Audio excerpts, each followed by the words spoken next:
que empezamos dándole la bienvenida a todos y a todas las colegas y los colegas interesados en participar de esta actividad. Y fundamentalmente la bienvenida y el agradecimiento a Mariana, que se ha prestado tan gentilmente a compartir este rato con nosotros en esta actividad que forma parte de una serie de actividades que realizamos periódicamente desde el Centro de Investigación e Innovación Educativa. Así que, en principio, hola Mariana. Hola Uriel, hola a todas y a todos. Para mí es un gusto enorme estar acá hoy acompañándoles y también agradecerte, Uriel, la generosidad de la invitación, la posibilidad de conversar sobre mis trabajos, pero en relación con todas las preguntas que surgen en estos tiempos, que son tantas y tan complejas. Es muy grato para mí compartir este espacio con ustedes. Bueno, muchas gracias. Como corresponde, vamos a empezar presentando a Mariana. La doctora Mariana Mayo es licenciada en Ciencias de la Educación, especialista y magíster en didáctica y doctora en educación de la Universidad de Buenos Aires, es profesora titular regular de Educación y Tecnologías en el Departamento de Ciencias de la Educación de la Facultad de Filosofía y Letras de la Universidad de Buenos Aires. Es también directora de la maestría y carrera de especialización en tecnología educativa de la misma facultad de la Universidad de Buenos Aires. Esta breve presentación es como ella pidió que la presentemos, pero debo decir que digamos, no cubre toda la extensa trayectoria de Mariana, y fundamentalmente lo que no dice, y que yo quiero destacar, y se lo decía ella el otro día cuando hablábamos, es su capacidad para expresar conceptos muchas veces complejos en una forma muy accesible y muy comprensible para quizás quienes no han tenido la formación pedagógica o específica, y a veces les resulta complicado acceder a este tipo de conocimientos. Así que eso que no figura en su currículum yo lo destaco porque me parece que es una virtud y merece ser reconocida. Vamos entonces... Muchas gracias. No, por favor. Vamos entonces, les comento que vamos a dedicar aproximadamente la primera mitad de esta actividad a conversar con Mariana, con algunas preguntas y algunas reflexiones que hemos preparado, y después vamos a dejar un tiempo para que los participantes, que ya pasan de los 100, puedan también aportar sus preguntas, cosa que haremos a través del chat. Así que vamos a empezar diciendo o comentando que en uno de tus últimos libros, Mariana, el que se titula Reinventar la clase en la universidad, dice, digamos, también en el último libro, en Educación en Pandemia, decís que hay un proceso en ciernes que tal vez pueda ser el germen de un movimiento de renovación pedagógica a escala, empujado desde las bases. ¿De qué crees que depende que se produzca ese proceso de renovación que permita reinventar la clase en la universidad? Gracias, Uriel, por esta primera pregunta. Primero contarles que yo venía trabajando esta idea desde antes de la pandemia tan tremenda que nos toca vivir. De hecho, uno de los libros que mencionás, Reinventar la clase en la universidad, fue publicado en PAI2 en 2018. Esta búsqueda mía y del colectivo del que soy parte, el movimiento educativo hoy, o el movimiento Tecnoedu, que conforman los y las docentes de la cátedra, investigadores, adscriptos y un montón de gente que forma parte de nuestras propuestas, estaba en una búsqueda desde hace ya algunos años. Yo en general tiendo a reconocer como punto de inflexión el año 2015. Nosotras veníamos de la mejor tradición posible, que era la tradición de nuestra maestra Edith Lidwin, que ponía muchísimo énfasis, foco, dedicación, compromiso en la creación de las mejores clases del mundo, y esas eran las clases que ella daba. Cuando Edith muere, nosotras dijimos, bueno, tenemos que sostener esto, esta tiene que ser nuestra prioridad, trabajar mucho el diseño de las clases, hacer que nuestros estudiantes crean que estas son clases lo más maravillosas posibles, lo mejor que nos salga. Y en eso estábamos, y digo con toda la modestia que nos iba bien, pero hacia el año 2015 empezamos a escuchar lo que Michel Serres denomina murmullo creciente en las aulas, ¿no? Un cambio cultural que tenía que ver con las y los jóvenes adultos que acceden en la mayor parte a nuestras aulas, y que mientras nosotras dábamos clase, más allá de los esfuerzos creativos que hiciéramos, estaban con el celular en la mano, estaban haciendo otras cosas, estaban teniendo sus conversaciones internas, y era obvio para casi todos nosotros. Entonces, en coincidencia con la lectura de este trabajo de Michel Serres, que nos genera una suerte de cimbronazo, pulgarcita, donde él dice, estos chicos ya no quieren más escuchar la página que habla, sienten que pueden aprender, que pueden buscar, que pueden colaborar cuando quieren, donde quieren, con el dispositivo en la mano. Y ahí fue que empezamos un proceso de rediseño muy fuerte, que en los años 2016, 2017, 2018 sostuvimos, y que de alguna manera son esfuerzos que están compilados en esta obra, en Reinventar la clase en la universidad. Ahí lo que yo sostuve, y todavía sostengo, es que la reinvención, primero, tiene que ver con un reconocimiento de las transformaciones que se produjeron en las últimas décadas en las formas culturales. Para la mayor parte de quienes estamos acá, si hacen trabajo profesional, si hacen investigación, las maneras en que hacemos eso no tienen nada que ver con los modos en que lo hacíamos hace 10 o 20 años, porque están profundamente atravesadas por las tecnologías de la comunicación y de la información. Entonces, primero ese reconocimiento, y segundo, comprender que esos procesos de reinvención en las instituciones, bueno, se encuentran con condiciones que son muy duras, que no son favorables a la transformación, a la reinvención, y que hay que alterar. Entonces nosotras hablábamos de la alteración del tiempo, trabajar con lógicas que superen esos tiempos fragmentarios que muchas veces están contenidos en las formas organizativas que nos proponen nuestras instituciones, trabajar con la alteración del espacio, pensar que las cosas más importantes suceden afuera del aula, no adentro de las 4 paredes del aula, y que podemos estar en esos espacios con nuestros estudiantes, e hicimos estas exploraciones. La alteración del currículum en una perspectiva que vaya más allá, no solamente de lo enciclopédico y de lo fragmentario, sino también del saber construido, pensando que cada clase puede ser lugar de construcción de conocimiento original. Estas son básicamente las alteraciones que veníamos manejando. Entonces, pues, pandemia. Lo que nos pasa con la pandemia es que, de hecho, genera muchas de estas alteraciones, no por las mejores razones o porque nos encanten, pero en el momento en que se cierran abruptamente, digámoslo, los edificios de nuestras instituciones, de hecho se altera el espacio, ¿sí? Y tuvimos que empezar a generar prácticas de la enseñanza que ocurrieran en otros entornos y en otros espacios, vinculados con el hogar, que es algo que no hubiéramos pensado más allá de quienes nos dedicamos a la educación a distancia. Se alteran los tiempos ya no tienen que ser los mismos. No hay nada que diga que si yo hago un teórico de 5 a 9, ahora tengo que tener un Zoom, por mencionar esta plataforma que estamos usando, los lunes de 5 a 9. Y toda esa alteración que llega a lo curricular, cuando una de las ideas más fuertes que se instala en lo que va de la pandemia es que hay que priorizar, y se plantea la priorización como algo legítimo, cosa que yo celebro, porque venía hablando de un currículum minimalista, generan condiciones para la experimentación. Dicho esto, en un contexto donde sabemos que sigue habiendo deudas en materia de inclusión digital, o sea, no estamos en condiciones ideales, pero en la medida en que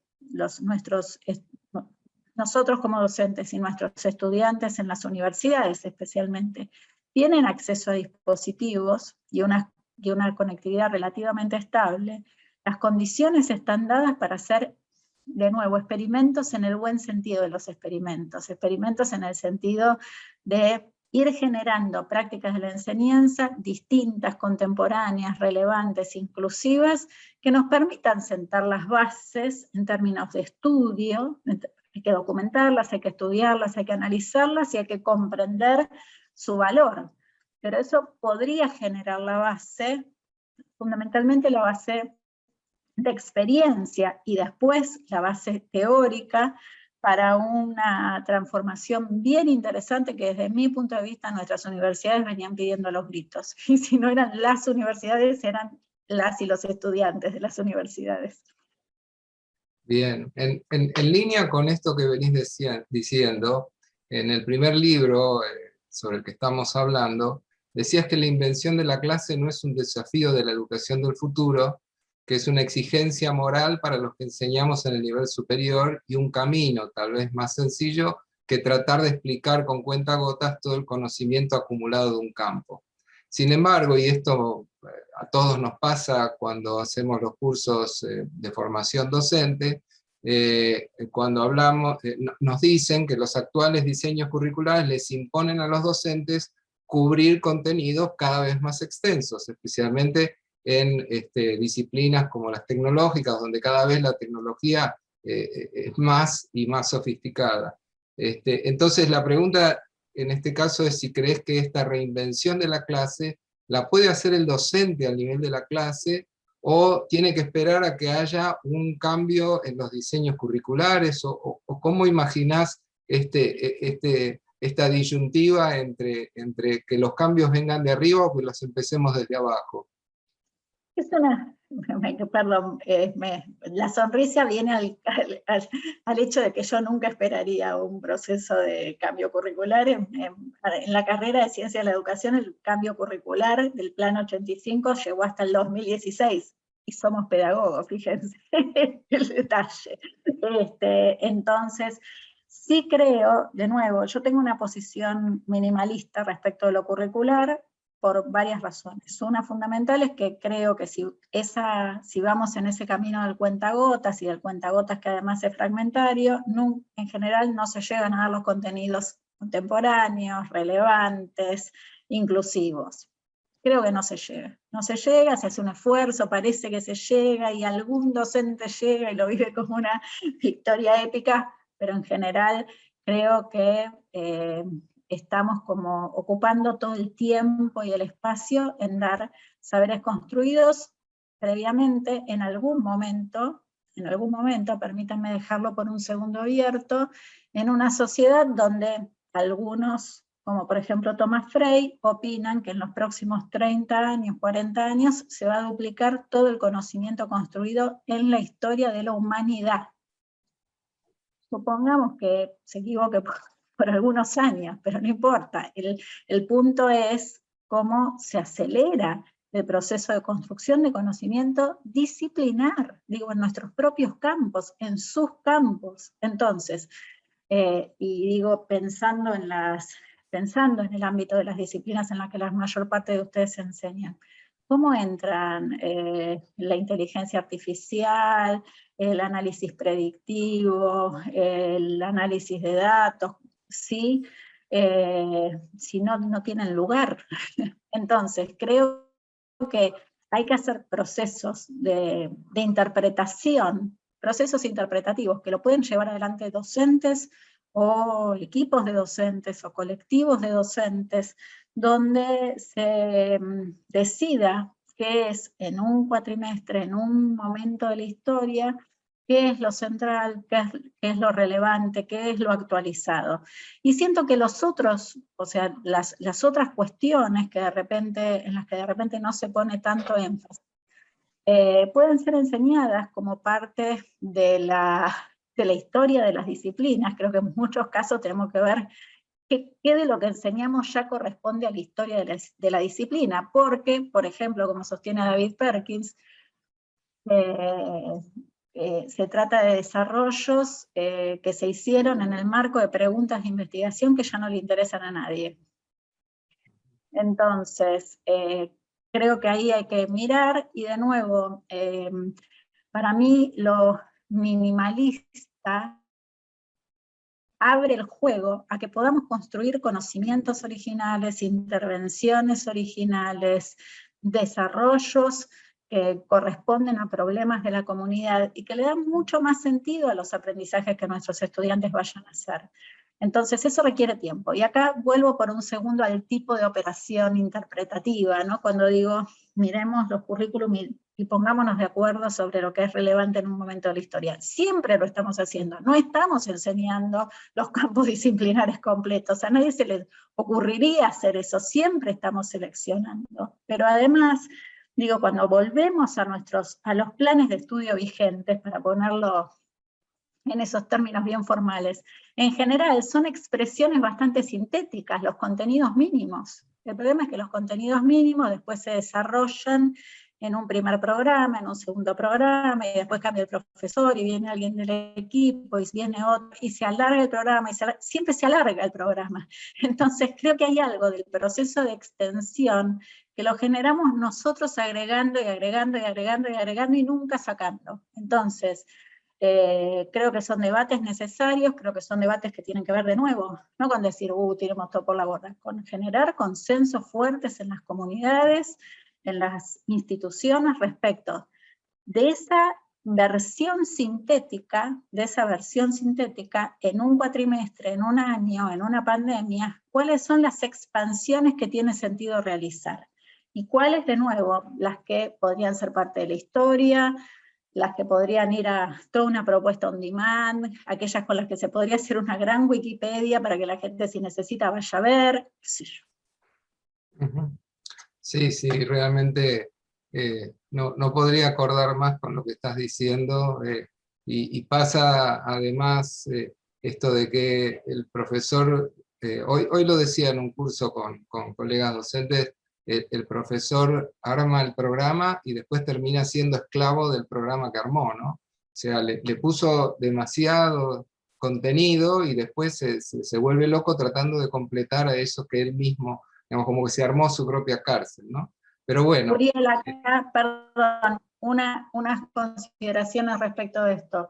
Nosotros, digo, y me parece que esto les pasa seguramente a casi todos quienes nos acompañan, tenemos que presentar 6 meses antes de dar una materia el programa, porque hay un proceso administrativo que exige que presentemos el programa en octubre para dar la materia en marzo.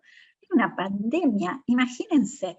Para mí, ese programa, cuando lo vuelvo a trabajar con el equipo en enero, en febrero, en marzo, exige una relectura, y en esa relectura ponemos énfasis, decimos vamos a reordenar esto lo vamos a sacar, esto. Y esto no quiere decir que no cumplamos como cabal y rigurosamente con la enseñanza del campo disciplinar del tecnólogo educativo y la tecnóloga educativa en una versión actualizada. El problema es que si no hiciera ese ejercicio, probablemente no cumpliría tan cabalmente. Pongo un ejemplo, a nosotros en nuestra disciplina, pero creo que en todas las disciplinas está pasando lo mismo, en mayor o menor medida, nos pega tremendamente la pandemia. Y eso genera todas unas, no solamente discusiones nuevas, debates nuevos, políticas renovadas, y además construcciones teóricas que se están haciendo a medida que hablamos, libros acerca de la pandemia. Entonces, en el transcurso en que yo hice, discúlpenme la autorreferencialidad, pero entre que presenté el programa en octubre y empecé la materia en marzo, yo misma publiqué un libro. Entonces, hay algo ahí de la celeridad en la construcción de conocimiento, que necesariamente exige un proceso de revisión de los programas casi, les diría, no sé, en tiempo presente, como me gusta decir. Y en ese proceso no perdamos de vista a los estudiantes, porque los estudiantes también tienen voz en ese proceso de relectura del programa. Y pueden decir, esto nos resulta más interesante, esto conecta con problemas que vemos en la realidad. Esta es una puerta que, aunque ustedes no la enseñaran, a mí me encantaría abrirla. Digo, acá también hay una conversación con las y los estudiantes, no en términos de, che, miren, este es el programa que vamos a enseñar, en términos de diseño, que nos permita decir, por ejemplo, cuáles son esas relecturas que hacemos en el momento en que estamos empezando la materia y en el momento en que la estamos viviendo. Sí, vos hablabas recién de los problemas reales, ¿no? Y en otra parte de tu último libro mencionás reiteradamente el concepto de los proyectos de transformación a partir de problemas reales, ¿no? Y casualmente o no, hace unos minutos, y de hecho deben estar aquí presentes, mira cómo decimos, ¿no? Participando, digamos, de esta reunión a distancia, eh, colegas de la Universidad Nacional del Nordeste, en donde estamos desarrollando un curso sobre aprendizaje basado en proyectos. Entonces, quería hacerte esta pregunta vinculada a lo que vos decís en el libro y a este tema del aprendizaje basado en proyectos, y si crees que es una estrategia adecuada para llevar a la práctica este concepto de proyecto de transformación, y cómo se puede compatibilizar con las demandas ya mencionadas respecto de cubrir todos los contenidos de los programas de estudio. Uriel, primero me lo escribiste y ahora me lo decís, que yo hablo reiteradamente de los horizontes. Creo que me estoy empezando a preocupar, digo, tal vez se me fue la mano, tal vez exageré con los horizontes de transformación en este señalamiento implícito que me estás haciendo. Para mí, los horizontes de transformación en este último libro, Educación en Pandemia, aparecen definitivamente como una de las claves, más allá del chiste. ¿Y en qué sentido lo planteo? Lo planteo en profunda conexión con la pandemia, yo creo, y con un espíritu freiriano, como suelo decir. Cuando retomo a Freire, decía, bueno, hay que mirar la realidad, problematizarla, y a partir de ahí generar inserciones en las que emerge la conciencia crítica. Mirar la realidad hoy y problematizarla es mirar una realidad que no tiene nada que ver con la realidad que mirábamos hace 1 año y medio. Y entonces para mí esto configura todo un horizonte posible de transformación. Digo, vivimos en un mundo que atraviesa una crisis tremenda. ¿Cómo no pensar que nuestras prácticas de la enseñanza pueden dar sentido a esas problemáticas y además hacer algo para cambiarlas?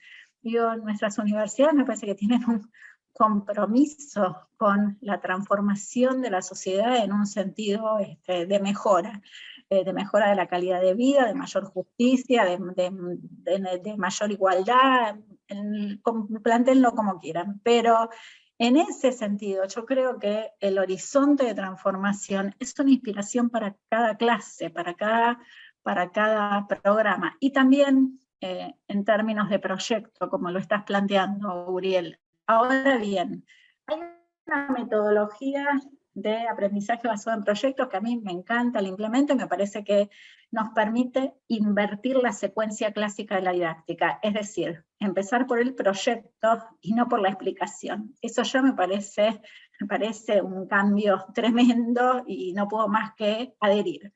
Ahora bien, uno puede elegir un proyecto que puede ser, Edith Litwin solía decir, como un problema de juguete, un proyecto para la ocasión. Bueno, ¿qué pasa si construimos un puente que nos lleve desde acá hasta allá? Pero eso es, de nuevo, tiene para mí como esa condición de problema de juguete. El horizonte de transformación en este momento para mí tiene que ver, por ejemplo, con todo el rediseño que podríamos hacer de cuestiones que tienen que ver con la circulación vial en las ciudades, asociadas al hecho de que estamos viviendo una pandemia. Ese es el tipo de problema que me parece que hoy configura un horizonte de transformación. Tiene que ver con la realidad, con todos los problemas que no logramos resolver en la vida cotidiana, y que, ¿por qué no usar? Acá cito a Jane McGonigal, que es una especialista en videojuegos, pero dice respecto de todos los chicos y las chicas que videojuegan, ¿no? en la adolescencia y en la joven adultez. ¿Por qué no estamos aprovechando toda la fuerza de los videojugadores para cambiar el mundo? Dado que son millones y millones y millones que pasan millones y millones y millones de horas videojugando. Y yo creo que hay algo de eso que nos puede servir como inspiración. ¿Por qué no aprovechamos todas las horas que nuestros estudiantes pasan en la universidad y que además en muchos casos se van porque pierden el entusiasmo, porque las condiciones vitales no los ayudan, o porque consiguen trabajo sin graduarse, o por lo que fuera. ¿Por qué no aprovechar esas oportunidades que genera la realidad para plantear, para diseñar experiencias posibles llenas de sentido? Juegos serios, Guillermo está preguntando, juegos serios y más juegos de sentido político en relación con la sociedad. Yo me imagino que nunca tuvimos mejores oportunidades que esta para decir, hay que arreglar muchas cosas. ¿Por qué no plantearlo desde cada materia? ¿Por qué no plantearlo desde cada clase? Y ahí sí viene la metodología de proyectos, pero una metodología de proyectos encarnada en problemas reales, en problemas sociales, en problemas comunitarios. Sí, sí, efectivamente es así, y eso es lo que tratamos de promover cuando hablamos de aprendizaje basado en proyectos, ¿no? No como decía Edith, el jueguito, ¿no? Sino el gran problema, ¿no? Que gran problema no significa la cosa grande, sino la cosa real, la de mi cuadra, la de mi barrio, la del lugar en donde vivo, ¿no? Yo suelo decir en mis cursos para docentes que debemos pensar qué queremos que nuestros estudiantes aprendan antes de qué queremos enseñarles, ¿no? Y en esa lógica, la evaluación, tema que surge permanentemente como una gran preocupación, pasa a estar al servicio de reconocer si se han producido efectivamente esos aprendizajes. Rescato entonces de tu último libro que cuando te referís a la evaluación hablas de reconocimiento.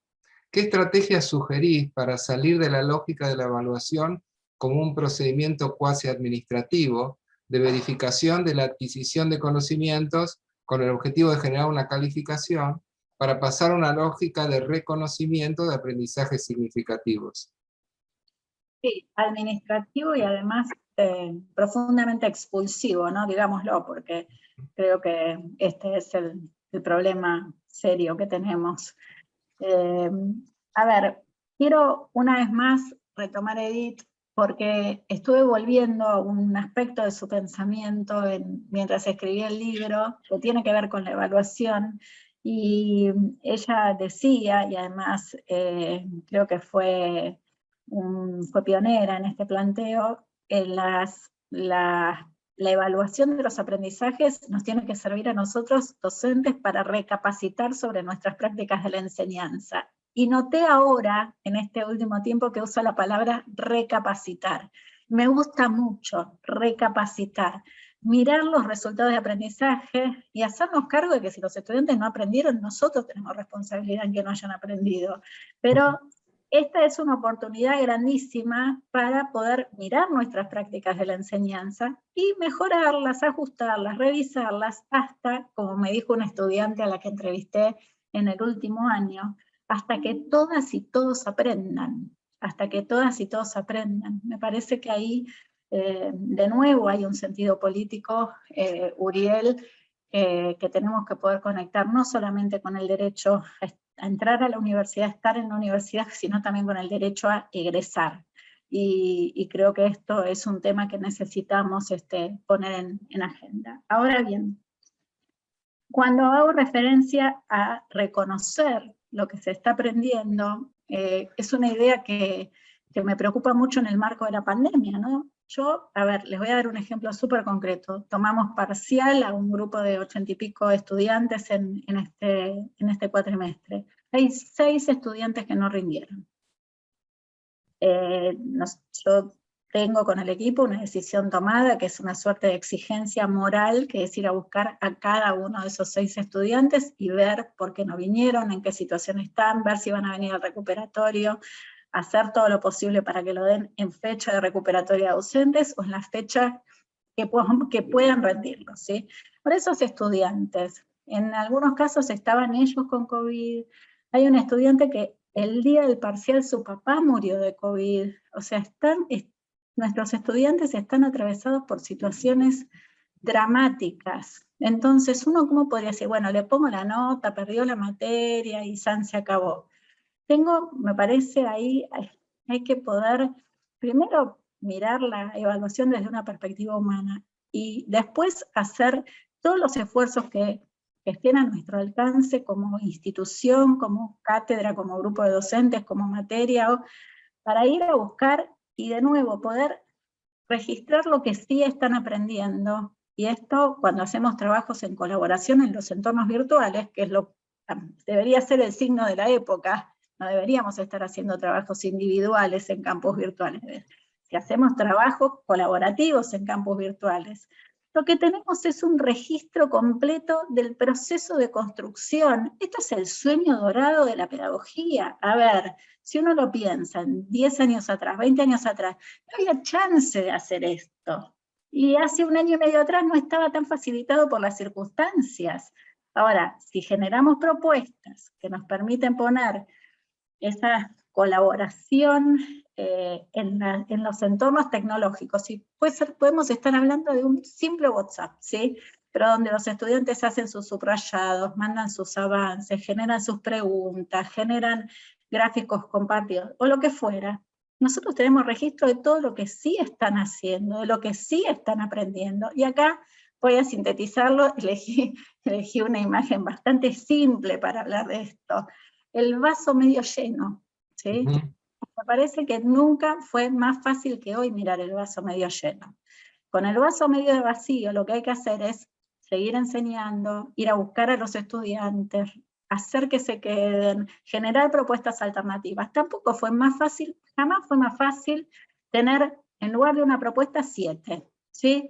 Pensando que si hay un estudiante que tuvo COVID, no puede dejar la materia porque tuvo COVID. Tenemos que darle otro plan, otra propuesta, y retener. Eso es lo que me quita el sueño. Entonces, seamos conscientes de que las evaluaciones pensadas como instrumentos administrativos se expulsan. ¿Eso es lo que queremos para nuestras universidades? Yo estoy segura que no. Bueno, la verdad que se nos va el tiempo y uno tendría ganas de seguir abriendo temas. Yo te voy a hacer una pregunta más, digamos, fuera de programa, y después vamos a habilitar algún ratito para que quienes nos acompañan también tengan la oportunidad de acercarte tus preguntas. Hablábamos de libros que fueron escritos durante la pandemia, y tengo en mis manos aquí uno de un autor que reúne dos características muy particulares. Es ingeniero informático y filósofo. Se llama Yuk Hui, no sé si lo viste nombrar, y en su último libro, que se llama Fragmentar el futuro, sí, claro. ensayos sobre tecnodiversidad, yo te voy a leer y le voy a leer a todos los que nos acompañan un pequeño fragmento para hacerte una pregunta al respecto. Justamente dice él: el brote epidémico de coronavirus marca la primera vez en más de 20 años que la enseñanza online es ofrecida por todos los departamentos de las universidades. Ha habido muchas razones para oponerse a la enseñanza digital, pero en su mayoría se trata de razones menores, cuando no irracionales. La enseñanza online no puede reemplazar por completo a la enseñanza presencial, cosa que obviamente también acuerdo, pero abre radicalmente el acceso al conocimiento y nos hace replantearnos la cuestión de la educación, en un momento en que muchas universidades están siendo desfinanciadas. Se pregunta el autor: ¿la suspensión de la vida normal a causa del coronavirus nos permitirá cambiar estos hábitos? ¿Podríamos, por ejemplo, tomar los próximos meses o años tal vez, durante los cuales la mayoría de las universidades del mundo van a estar empleando plataformas de enseñanza digital como una oportunidad para crear instituciones digitales de peso a una escala sin precedentes? Una inmunología global requiere este tipo de reconfiguraciones radicales. ¿Qué pensás vos sobre este tema de que él habla de crear instituciones digitales de peso y la reconfiguración del sistema educativo universitario a escala global? A ver, lo primero que quiero decir es que yo creo profundamente en nuestro sistema de educación superior y en nuestras universidades públicas, ¿sí? Me considero una ferviente defensora de la universidad pública en este país. Universidad en la que me formé y en la que trabajo hace más de 30 años, aunque me pesa reconocerlo. En ese sentido, yo creo que lo que nosotros tenemos que tener es una universidad relevante para los tiempos que corren, unas universidades que estén ancladas en este momento de la historia, no ancladas en el buen sentido, que reconozcan este momento de la historia, que revisen críticamente sus propuestas en este momento de la historia y que sean profundamente inclusivas. Yo creo que eso seguramente va a tener componentes virtuales y probablemente siga teniendo componentes físicos. Yo en este sentido recupero el planteo de Alessandro Barico, que sostiene que hay una revolución mental que veníamos viviendo desde hace ya varias décadas asociada a las tecnologías, pero que es una revolución cultural donde la realidad es al mismo tiempo física y virtual. Yo me imagino una universidad que tiene esta mirada acerca de la realidad compleja, física y virtual, pero no solo desde el punto de vista de las propuestas que desarrolla, que de nuevo para mí lo que tienen que ser es inclusivas básicamente. Si eso requiere que tengamos otras condiciones de regularidad que nos permitan explotar desde el punto de vista de la inclusión los entornos digitales, bienvenidos, pero lo que fundamentalmente tienen que ser es inclusivas, ¿no? Digo, no querría correr el eje, ¿no? Y creo que y que el doble aspecto además, de nuevo, tiene que ver con tener todas las expresiones de la virtualidad que permitan colaborar con otras instituciones, prestarnos solidariamente ayudas, ser parte del diálogo global, etcétera, etcétera, pero que además nos permitan transformar nuestras sociedades en un sentido, como les decía antes, en el sentido que le demos a la mejora. ¿Por qué lo planteo? Porque creo que las universidades digitales de peso, de las que se viene hablando hace mucho tiempo, son una fuerte amenaza en muchos sentidos para nuestras universidades. Y yo creo que nuestras universidades tienen que ser defendidas en términos políticos, defendidas en términos de lo que significan socialmente y de la relevancia que tienen para las sociedades en las que están inscritas. Entonces, me gusta pensar que este es un momento de reinvención de la universidad, pero no quiero que nadie venga a setearnos la agenda, ¿no? Me gustaría sobre todo que la podamos pensar en una perspectiva sur, en una perspectiva de lo que significan realmente nuestros países en un escenario global.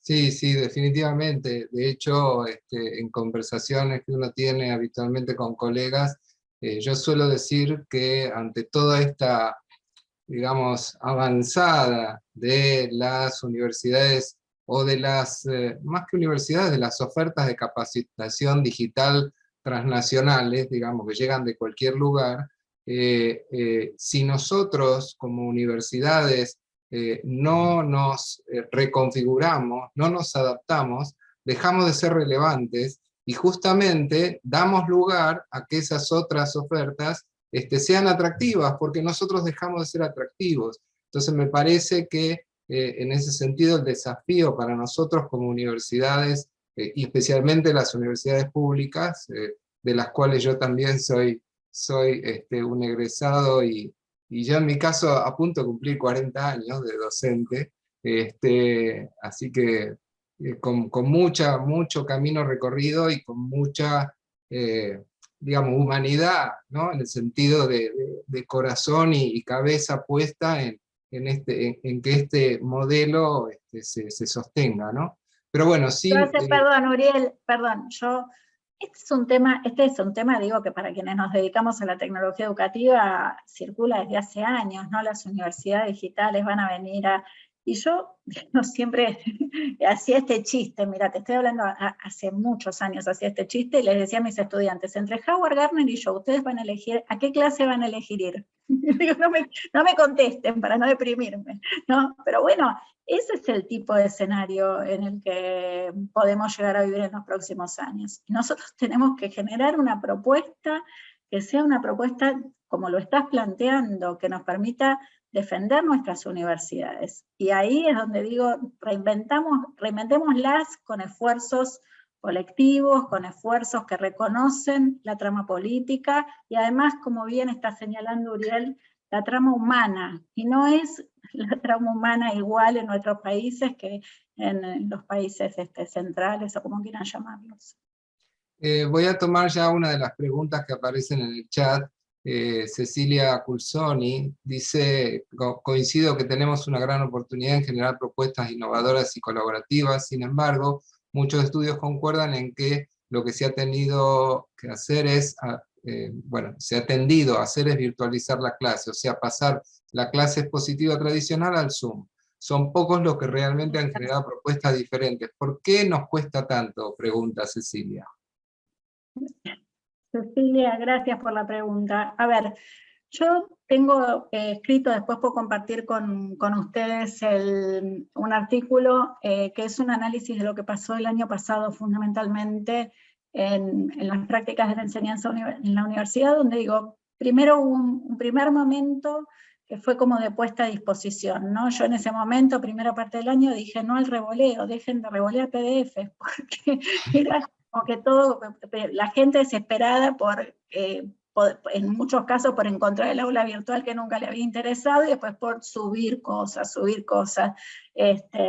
que digo, en un punto me parece interesante, coincide en algo con la cultura on demand, que creo que también tenemos que atender, pero en este caso siento que en el apuro, y pensando que era poco tiempo, trasladamos como la responsabilidad de la enseñanza al otro lado de la pantalla, al otro lado del campus. Eso no nos debería pasar.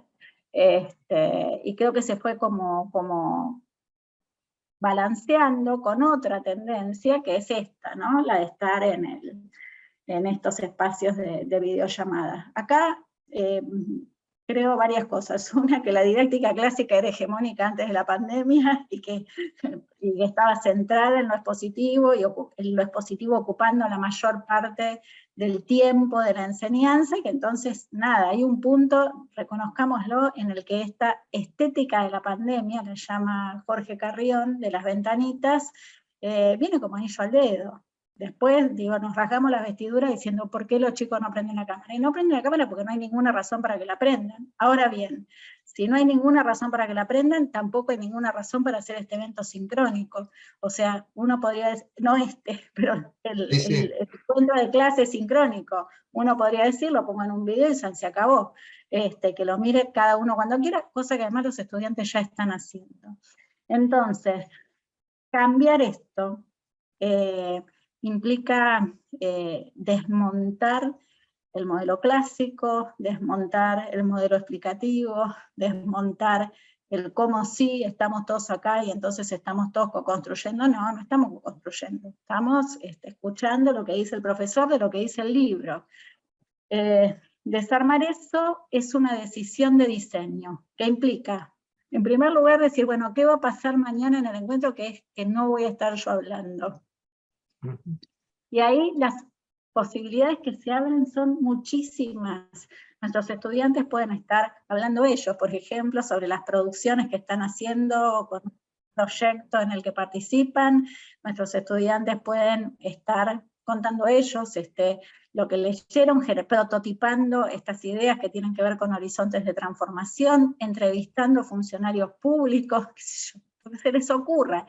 O pueden estar trabajando colectivamente en silencio, nosotros estar cerca por si tienen que preguntarnos algo. Yo tomé una decisión, que es muy básica, no la tomé hace un montón, la tomé hace algunas semanas, pero que es que no me siento más cuando estoy en estos espacios, entre otras cosas porque descubrí que si me quedo parada puedo recuperar algo de mi cuerpo y algo de mi gestualidad y ya con eso empiezan a cambiar ciertas cosas, ¿no? Y uno podría, si miramos las formas culturales de las que nuestros estudiantes participan en las redes, sus cuerpos aparecen enteros, y son performáticas, y están actuando, y están bailando, y después vienen a este espacio y bueno, apagan la cámara. O sea, ¿qué van a hacer?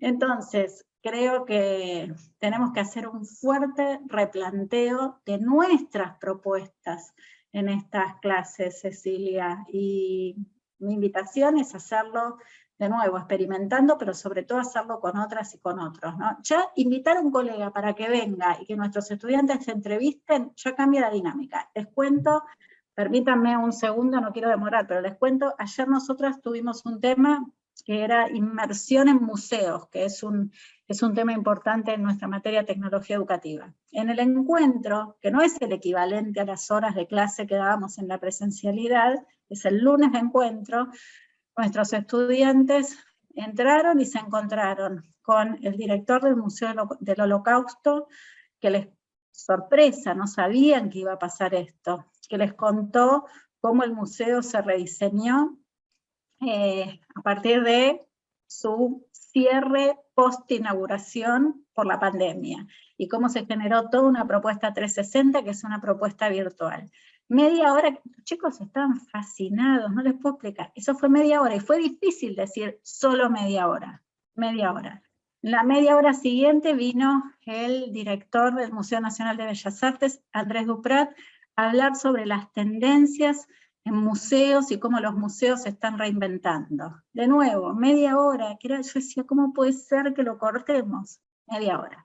Y después nos fuimos a 3 salas, donde en una fuimos como a visitar el TeamLab Borderless en Tokio, un museo inmersivo, y en otra nos fuimos al Tríptico de la Infancia en Rosario, y en otra, no me acuerdo en este momento dónde estábamos, pero era algo que valía mucho la pena, durante 15, 20 minutos más. Y nuestros estudiantes volvieron, y cuando volvieron hablaron de esas experiencias, recompusieron todo lo que había pasado en el día, hicimos una reconstrucción, escucharon un video corto de una pedagoga, una tecnóloga educativa que trabaja temas artísticos y performáticos en relación con las clases, y con todo esto se fueron a seguir pensando en sus proyectos.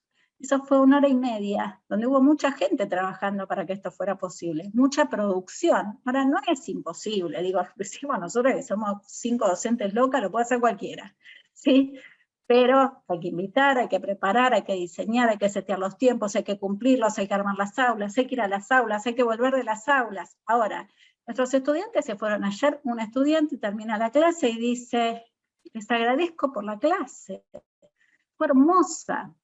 Claro, fue un esfuerzo de producción tremendo. Y de nuevo, si yo lo comparo con estar 8 horas en la facultad, qué sé yo, debe ser un esfuerzo equivalente.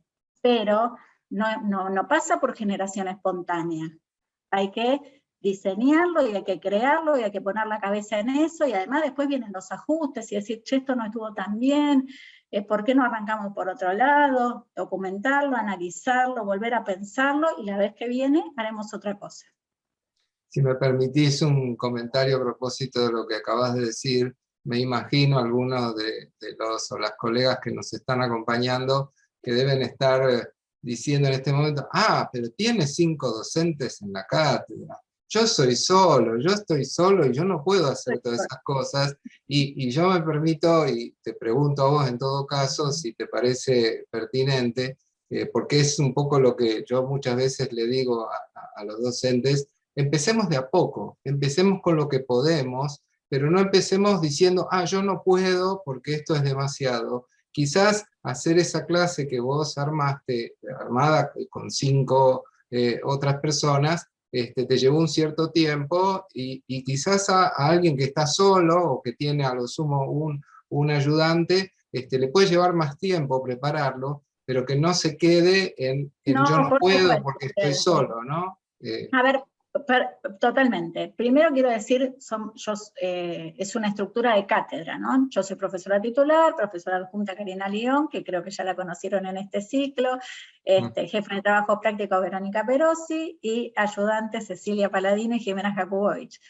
Pero, digo, y esto es un lujo, y es un equipo que trabaja junto hace mucho tiempo, y que podríamos preparar esto en el transcurso de un día. Pero si no hay esa estructura y hay un ayudante, se puede hacer una propuesta así. Y si no, están las estudiantes y los estudiantes, que en nuestro caso tenemos la figura de adscriptos, que recontra colaboran en este escenario, y ustedes se pueden ir a ver a Instagram, por ejemplo, de Tecnoedu, la reconstrucción de la clase de ayer que hizo Ornella Sordelli, que es adscripta.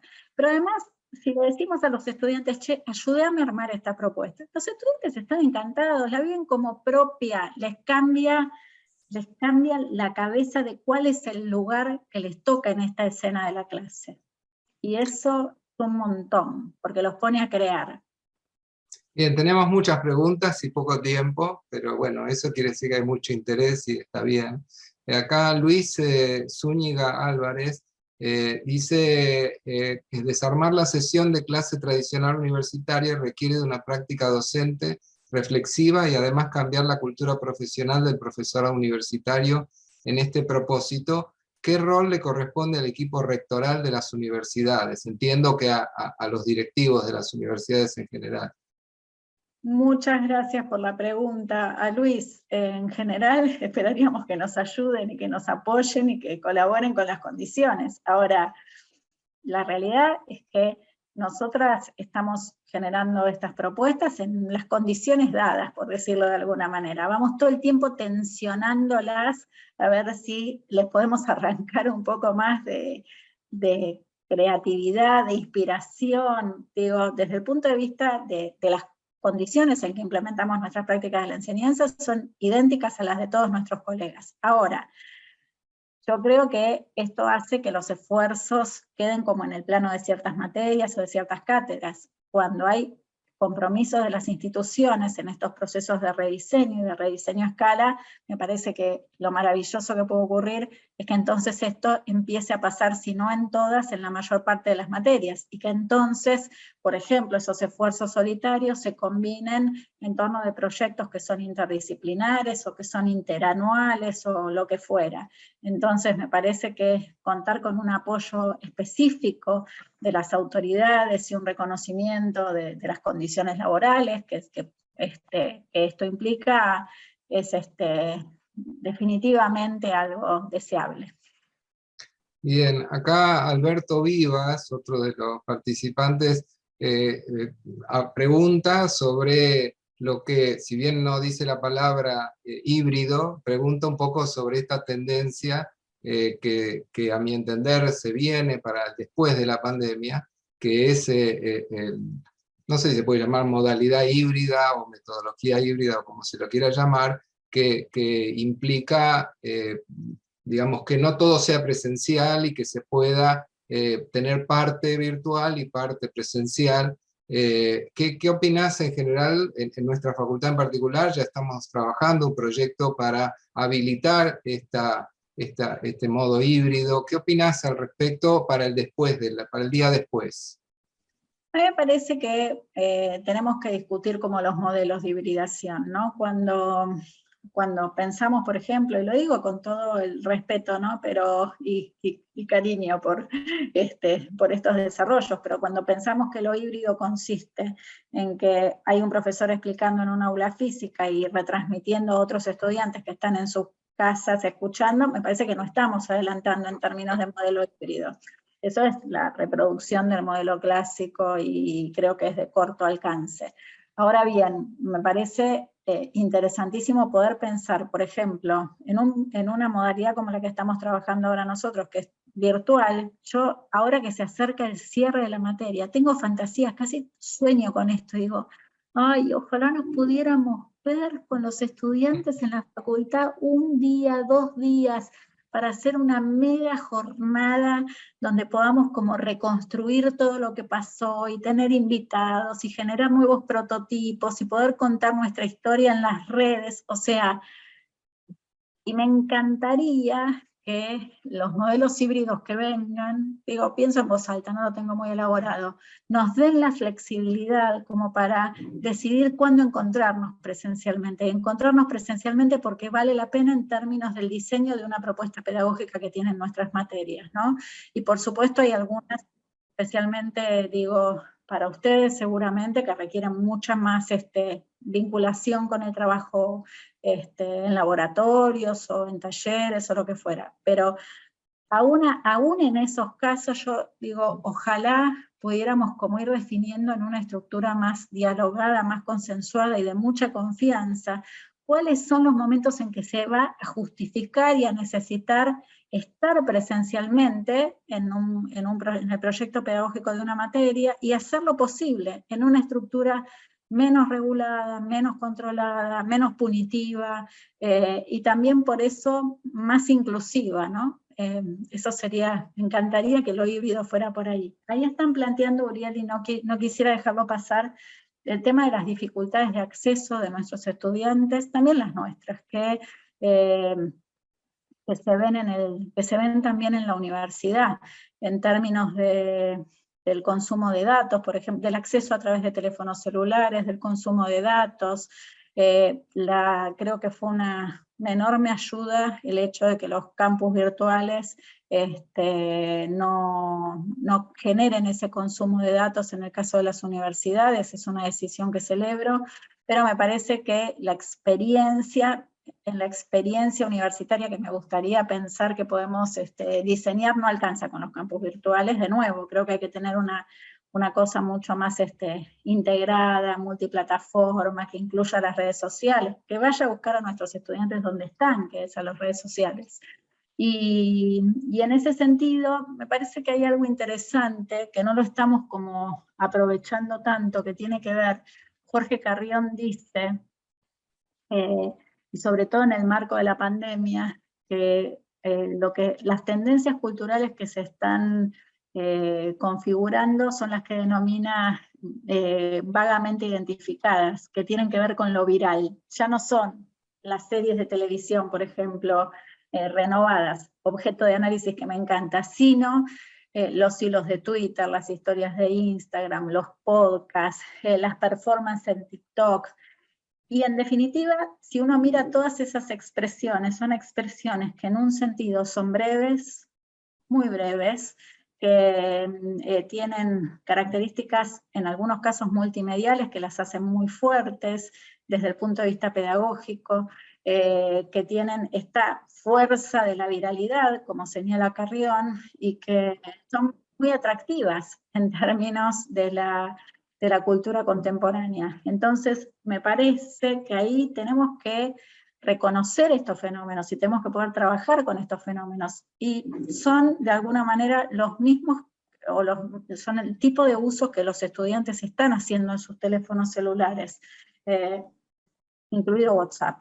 Entonces, creo que hay que ser muy cautos, creo que tenemos que generar producciones que sean accesibles, que reconozcan la necesidad de ser sintéticas, de volverse virales, de ser atractivas, de ser multimediales, y todo eso también es un tema en el que nos tenemos que poder meter. Yo, en mi caso, digo, soy docente igual que todos ustedes. El año pasado decidí que tenía que ponerme a generar historias de Instagram porque me desbordaba el trabajo y las conversaciones y los pedidos de ayuda, y dije, tengo que estar en un lugar todos los días. Y con una idea bastante naif sobre lo que significaba esta pandemia, dije, voy a estar en Instagram con historias todas las noches hasta que termine la pandemia. Bueno, al día 100 planté bandera, pero eso me generó no solamente una cercanía con mis estudiantes y con las y los colegas, sino que había estudiantes que me decían a qué horas, me buscaban en el mensaje de Instagram y me decían, ¿a qué hora subís la historia? Porque estoy esperando para irme a dormir. Y son historias que hice yo, o sea, con mi teléfono celular. No tuve nada, no tuve ninguna ayuda. O sea, es meterse y experimentar, probar un poco y buscarle la vuelta. Bueno, se nos acabó el tiempo. La verdad que uno siempre se queda en este tipo de actividades y especialmente gracias a vos, con ganas de más, pero bueno. Quiero ahí, Uriel, un segundo, si me permitís. Sí, por favor.